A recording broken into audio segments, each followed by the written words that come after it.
भिवंडीतील दिंडेश्वर महादेव मंदिर दिंडीगड येथे नुकताच दिंडेश्वर महादेव मंदिर पंचक्रोशीतील भाविक भक्तांच्या सहकार्याने 1.5 दिवसीय हरिनाम सोहळ्याचे आयोजन करण्यात आले होते। यावेळी मोठ्या संख्येने भाविक भक्त या 1.5 दिवसीय हरिनाम सोहळ्याला उपस्थित होते। महंत स्वामी चिदानंद सरस्वती चिंतामणी महाराज यांच्या मार्गदर्शनाखाली या अखंड हरिनाम सप्ताहाचे आयोजन करण्यात आले होते। यावेळी कीर्तनकार ज्ञानदेव महाराज जवळेकर व कीर्तनकार धर्मभूषण हबप श्री हरचंद्र महाराज कुवरा आनंदाश्रम विशंगुरड यांच्या माध्यमातून कीर्तनाची सेवा देण्यात आली। यावेळी विशेष म्हणजे अन्नदाते भाजपा व्यापारी आघाडीचे ठाणे जिल्हा ग्रामीण अध्यक्ष यशवंतदादा सोरे यांच्या माध्यमातून आलेल्या सर्व भक्तांना अन्नदान कार्यक्रम करण्यात आले। त्यासोबतच ज्ञानेश्वर ओम मुकादम समेत अनेक भाविक भक्त मोठ्या संख्येने दिंडेश्वर मंदिर या ठिकाणी या अखंड हरिनाम सोहळ्याला उपस्थित होते। या 1.5 दिवसीय हरिनाम सोहळ्यामध्ये विविध कार्यक्रम धार्मिक कार्यक्रमांचे आयोजन मोठ्या उत्साहामध्ये संपन्न झाले। यावेळी उपस्थितांनी आपले मनोगत देखील या अखंड हरिनाम 1.5 दिवसीय सोहळ्यानिमित्त व्यक्त केले आहे। हा उपक्रम राबवण्याचं एकच कारण आहे की आतापर्यंत दिंडीगडावर लोक 30% म्हणजे त्यांच्या डोक्यात काय वेगळंच असते, मांसाहार करणे, दारू पिणे, तर हे होऊ नये। कारण तरुण त्याच्यात व्यसनी बनत असतात आणि व्यसनातून आपण बाहेर काढण्याचा प्रयत्न करतो। त्याच्यासाठी हा उपक्रम ते करू नये आणि हे सत्संग करावा, चांगलं कार्य करावा याच्यातून आपण हे सांगत असतो। कारण का मांसाहार आपण करतो आणि आपलीच आपण अधोगती करू येतो, आपण दारू पितो आणि आपण आपल्या कुटुंब विश्वस्त करतो। हे करू नये, म्हणजे चुकीचा कार्यक्रम करू नये याच्यासाठी आपण राबवतो। खऱ्या अर्थाने आपला दिवस आहे तो गुढीपाडवा आहे आणि तो खऱ्या अर्थाने आपण साजरा करतो। मग ह्यो का साजरा करता, तर तो करू नये हा संदेश देण्यासाठी हा कार्यक्रम आपण राबवतो। त्याच्यातून एकच सांगायचं तरुणांना की जेणेकरून काही का नाही की त्या दिवशी प्रत्येकाने उपस्थित राहिलं पाहिजे, भगवान श्रीजीचा आशीर्वाद घेतलं पाहिजे। आणि हेच माझं मानसिक आहे की जेणेकरून हिंदू संस्कृती पुढे जाण्यासाठी, चांगली बनण्यासाठी, सतक्ष बनण्यासाठी, निर्व्यसनी बनण्यासाठी, सदाचारी बनण्यासाठी हे आपले प्रयत्न राहतील। शेवटच्या क्षणापर्यंत हे प्रयत्न राहतील। जय श्रीराम। तसेच सहकार्याच्या बाबतीमध्ये बघा, हा कार्यक्रम कोणाच्या एखाद्या मार्गदर्शनाने नाही, जेवढे भाविक भक्त इथे येतात त्यांच्या सहकार्याने मार्गदर्शने, वैयक्तिक कोणाच्या एखाद्या मार्गदर्शनाने नाही किंवा महाराजांच्या कुठल्या मार्गदर्शनाने नाही, जेवढे सहकार्य करतात आणि मेहनत घेतात। आता तरुण पोरं काय आहेत ना, फार मेहनत घेतात। तर इथे करायचं सामान्य गोष्ट नाही, सर्व साहित्य इथे पोचवावं लागते। पाण्यापासून, भांड्यापासून, सतरंजापासून सर्व। दुसरी गोष्ट महत्वाची, नुसतं आणून भागत नाही, तो शिजून खाऊ घालावं लागते। त्यासाठी जे काही स्वयंपाकी भेटतात ते पण विनामूल्य सेवा करतात। हे विशेष आहे, विनामूल्य सेवा करतात। आणि त्यांनी विनामूल्य सेवा केली किंवा सहकार्य लाभत गेलं तर हे कार्यक्रम याच्यापेक्षा अजून 4 पटीने वाढेल असं मला आशय आहे। दिंडेश्वर महादेव मंदिर सोनाळे येथे एक 1.5 दिवसाच्या सप्त्याचं आयोजन केलं। आदरणीय परमपूज्य चिदानंद महाराज सरस्वती यांच्या आशीर्वादाने हा कार्यक्रम आज संपन्न झाला। खरोखरच मागच्या वेळेस महाराजांनी माझ्याकडे प्रत्यक्षात म्हणजे आमचं बोलणं झालं की महाराज बोलले, यशवंत 31च्या निमित्ताने या परिसरात, या दिंडेश्वर मंदिराच्या परिसरात बाटल्यांचा म्हणजे दारूच्या बाटल्यांचा ढीग दिसतो आहे। तो जर आपल्याला नाहीसा करायचा असेल तर आपण कुठला तरी चांगला उपक्रम केला पाहिजे। आणि त्यांच्याच संकल्पनेतून या 1.5 दिवसीय सप्त्याचं आयोजन करण्यात आलं। आणि आज या गडावर कुठल्याही प्रकारचं जे 30% निमित्त दारूचा धिंगाणा घालून जे लोक हे करत होते त्यांना आळा बसला। त्यामुळे मी सर्वप्रथम महाराजांना मनापासून धन्यवाद देतो। खरोखरच जर अशा प्रकारचा विचार त्यांच्या मनात आहे ना, ते अशी माणसं समाजासाठी, देशासाठी काहीही करू शकतात। आणि अशा माणसांचा सहवास लाभणं हे आमच्यासाठी फार मोठं भाग्य आहे। खरोखरच मी महाराज तुम्हाला मनापासून धन्यवाद देतो। अशा प्रकारचा कुठलाही कार्यक्रम तुम्ही सांगा। आताच मगाशी महाराजांनी सांगितलं की हा कार्यक्रम वरती थोडासा अडचण होते, कारण जे मंदिर दर्शनासाठी येतात त्याच्यामुळे येथे थोडासा आवाज येतो, कीर्तनाचा डिस्टर्ब होतो। तर तुम्ही फक्त आम्हाला आज्ञा करा आम्ही तुम्ही खाली जिथे सांगाल तशा पद्धतीने जसं सांगाल तशा कीर्तनाचा 1.5 दिवसाचा आपण आयोजन करू अशी मी तुम्हाला ग्वाही देतो. आपल्या सर्वांना येणाऱ्या नवीन वर्षाच्या हार्दिक शुभेच्छा देतो. हे नवीन वर्ष महादेवाच्या कृपेने सर्वांना सुखाचं, समृद्धीचं आणि भरभराटीचं जावं अशी मी परमेश्वराजवळ प्रार्थना करतो. आज मला महाराजांच्यामुळे इथं अन्नदान करण्याचा जो भाग्य मिळालं त्याबद्दलही महाराजांचं मी मनापासून आभारी आहे. मी येथेच परत एकदा सर्वांना नवीन वर्षाच्या शुभेच्छा देतो आणि थांबतो. जय हिंद, जय महाराष्ट्र. या निमित्ताने आदरणीय चिदानंद स्वामी सरस्वती म्हणजेच आपले बाल ब्रह्मचारी चिंतामणी महाराज यांच्या प्रयत्नाने हा 1.5 दिवसीय अखंड हरिनाम सोहळा, त्याला सप्ताह आपण म्हणू शकत नाही कारण हा 1.5 दिवसाचा आहे आणि हा संपन्न झालेला आहे. खऱ्या अर्थानं त्याच्या पाठीमागचं कारण काय हे आपल्या लक्षात आलंच असेल. त्या दिंडीगडावरती अनेक यवन येत असतात आणि त्यांच्यामुळे रंगानाच होत असतो.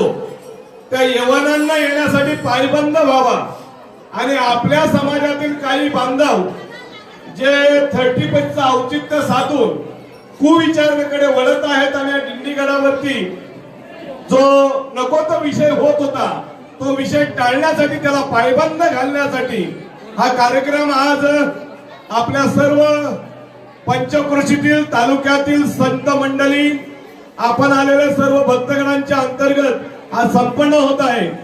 आजच्या दिवशी मी आपल्याला इथे एकच सांगू इच्छितो. आज आपण पाहतोय की जे हिंदी भाषिक वर्ग आहे यांना शंकराच्या भक्तीचा महिमा माहित आहे आणि म्हणून ते एवढ्या प्रमाणात आजच्या दिवशी इथे येत आहेत. अशाच पद्धतीचं आपण पाहिलं तर हिंदी भाषिक लोक फक्त हे आपल्या शिवरात्रीच्या वेळेस देखील आपल्यापेक्षा 10 पटीने जास्त येत असतात. त्यासाठी मी एक वाक्य म्हणतोय, अकाल मृत्यू हो मरे, अकाल मृत्यू हो मरे जो काम करे चांडाल का, अकाल मृत्यू हो मरे जो काम करे चांडाल का, काल उसका क्या करे जो भक्त हो महाकाल का. इंग्रजी नववर्षाच्या स्वागतासाठी आपण अनेक प्रकारे पाहतो की पाश्चात्य संस्कृती आपल्या देशामध्ये येऊ घातलेली आहे आणि तिचं अनुकरण आपली पुढची पिढी करत चालली आहे. आणि त्याच अनुषंगाने इथल्या पंचक्रोशीतील आयोजकांनी 31 डिसेंबर हा दिवस या ठिकाणी 1.5 दिवसाचा सप्ताह करून साजरा करण्याचं ठरवलं आणि त्याचं हे 3रं वर्ष आहे. खरं तर मी आमच्या संत श्री काशीनाथ बाबा गोशाळेचे सर्व महाराज चिदानंद सरस्वती यांच्या संकल्पनेतून या गोष्टी पुढच्या पिढींना चांगला हिंदुत्वाचा धडा मिळावा आणि संस्कृती टिकावी यासाठी महाराज सतत कार्यरत असतात. अशा यामध्ये जे आयोजक आहेत त्यांचं खरं म्हणजे अभिनंदन केलं पाहिजे. एवढ्या वरती या सर्व गोष्टी आणून आणि एवढ्या चांगल्या ठिकाणी म्हणजे या ठिकाणाचाही या ठिकाणी प्रचार प्रसार होतो आणि लोकांना एक चांगली संधी, पुढच्या पिढीला एक चांगली संधी की 31 कुठे मनवावं तर 2 दिवस कीर्तन, भोजन आणि आणायची यावर्षी एकादशी आहे. काल फराळाचं सुद्धा या ठिकाणी ठेवण्यात आलं होतं. यासाठी मी सर्वांना इंग्रजी नववर्षांच्या शुभेच्छा देताना आपली संस्कृती टिकली पाहिजे आणि त्यासाठी एक कार्य जे आमच्या मंडळीने हाती घेतलंय त्याला लोकांनी भरभरून प्रतिसाद दिला पाहिजे. त्याचप्रमाणे आपण वर येताना पाहत असाल इथे निसर्गरम्य परिसरामध्ये महाराजांच्या याच्यातून आपण 200 मुलांना प्रशिक्षण शिबिर राबवतो. त्याप्रमाणे आता तेच शिबिर आपण वर्षभर कसं चालेल, वर्षभर प्रशिक्षण आपण देतोय मुलांना. इथे आपली गोशाळा आहे, संत श्री काशीनाथ बाबा गोशाळा. या गोशाळेमध्ये आता धावपळीच्या जीवनामध्ये प्रत्येकाला घरी गाय ठेवणं शक्य नाही आणि गोसेवा करण्याची इच्छा आहे. मग त्यासाठी एक अरुणदादांच्या संकल्पनेतून आम्ही एक प्रक्रिया तयार केली आहे का वर्षातून 1 दिवस आपण सहकुटुंब सहपरिवार त्या ठिकाणी गोसेवेला श्रमदानातून किंवा आर्थिक सहाय्य देऊ शकतो. आणि ज्यांना शक्य नसेल त्यांनी 1 दिवसाचा आपलं त्याबद्दलचा एक माणसाचा पगार किंवा मानधन त्या ठिकाणी दिला तर त्यांचं 1 दिवसाचं नाव गोसेवक म्हणून त्या ठिकाणी नोंदलं जाईल. अशा आपण गोसेवक सध्या तयार करतोय. तर त्या सर्वांना विनंती करतो की आपण या गोसेवेमध्ये सहभागी व्हा.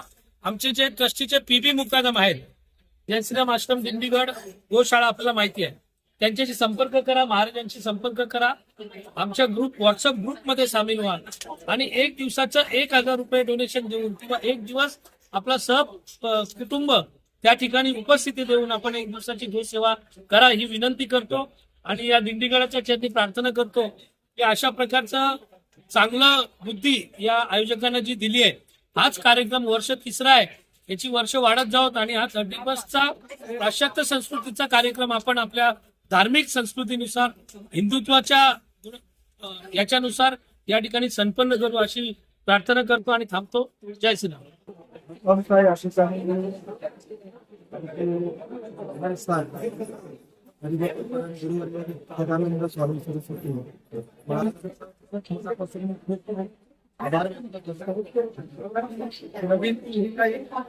कोण असं मार्गदर्शन त्यांनी आम्हाला घालून दिलेलं आहे.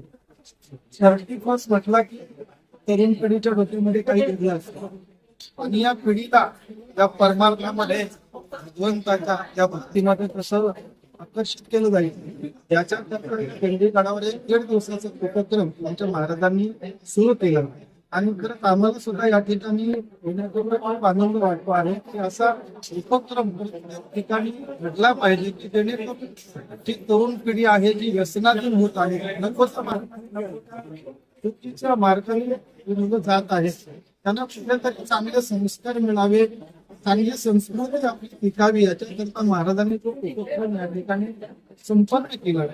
खरंच त्या कार्याचं कौतुक करतो आणि त्या कार्याकरता हे जे सर्व लोक या ठिकाणी येऊन आहेत मन धनाने सहकार्य करतात आणि एकत्र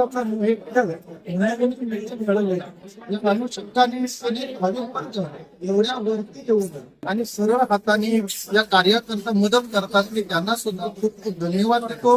महाराजांना सुद्धा पुन्हा त्यांचे आभार व्यक्त करतो. असं करता आमचं सगळ्यांचं या ठिकाणी हातभार या कार्याकरता निश्चितच असेल. जय श्रीराम. भरपूर गौरव संसार साधन भगवंत हरण सणावसंतम यावर म्हणजे घेऊन निवडणूक तालुक्यातील प्रमाण असणारे हे तीर्थक्षेत्र आहे. अर्थात दिंडीगड या नावानं हा गड प्रसिद्ध आहे. इथे भगवान महादेवांचं स्वयंभू आहे. अर्थात त्याला नरुंडेश्वर महादेव असं या ठिकाणी म्हणत असतात. या परिसराचं हे खरं तर वैभव आहे. या परिसराला पावित्र्यता आणण्याकरता संत महात्म्यांनी आरोग्य कार्य करणार आहेत. त्यामध्ये ते म्हणजे श्रद्धास्थान असणारे विघ्नेश्वर महाराज चिदानंद स्वामी सरस्वती चिंतामणी बाबा या ठिकाणी आपला आशीर्वाद देण्याकरता उपस्थित असतात. आज 1 जानेवारी 2026 या निमित्तानं कालच्या 30च्या निमित्तानं तरुणाईमध्ये जो वेगळा प्रादुर्भाव होत आहे तो संस्कृतीच्या माध्यमातून कन्वर्ट व्हावा, बदल व्हावा एवढ्याकरता हरिनामाचा जागर या ठिकाणी करून मराठी वर्षानं किंवा मराठी संस्कृतीनं आपली लोक परंपरा आणि लोक संस्कृती कशी जपली पाहिजे त्याचा आदर्श पुरावा आणि उदाहरण बाबांच्या माध्यमातून आम्ही सर्व वारकरी मंडळी या ठिकाणी करत असतो. मी कीर्तनकार आहे, वारकरी संप्रदायाचा पाईक आहे. माझं नाव बाळासाहेब महाराज भेटीर आहे. मुंडेगाव तालुका इगतपुरी जिल्हा नाशिक. मी वारकरी शिक्षण संस्थेचा आळंदीचा विद्यार्थी आहे आणि या आम्ही वारकरी संप्रदायासाठी धर्मरक्षणाचं गोरक्षणाचं कार्य करत असताना बाबांचा आणि भगवान भोलेनाथांचा पांडुरंगाचा आम्हाला नेहमीच या ठिकाणी आशीर्वाद असतो. खरं तर आम्ही नवीन वर्षाची इंग्रजी माध्यमातून सुरुवात इथं येऊन हा आशीर्वाद आणि प्रेरणा घेण्याकरता आलेला आहोत. आदरणीय आमचे प्रेममूर्ती माझे सन्मित्र महेंद्रजी महाराज होते आहेत. त्याचप्रमाणे आदरणीय आनंद गुरुबंधू शिर्के महाराज आहेत. आम्ही सगळे सहकारी मंडळी पत्रकार असतील, न्यूजवाले असतील या सर्वांच्या माध्यमातून हा लाईव्ह प्रोग्राम आणि टेलिकास्ट संपूर्ण जगामध्ये मीडियाच्या माध्यमातून आपण प्रचार आणि प्रसार करत आहोत. या निमित्तानं पण परमात्मा नक्कीच आपल्याला कार्य करण्याकरता बळ आणि ऊर्जा देईल अशी लिंगेश्वर महादेवांच्या चरणी प्रार्थना करतो. बाबांच्या चरणी प्रार्थना करतो. आम्हाला गोरक्षणाकरता हिंदू धर्म वाढवण्याकरता आपण या ठिकाणी ऊर्जा देते, आशीर्वाद देऊ अशी या ठिकाणी विनंती करून थांबण्याचा प्रयत्न करतो.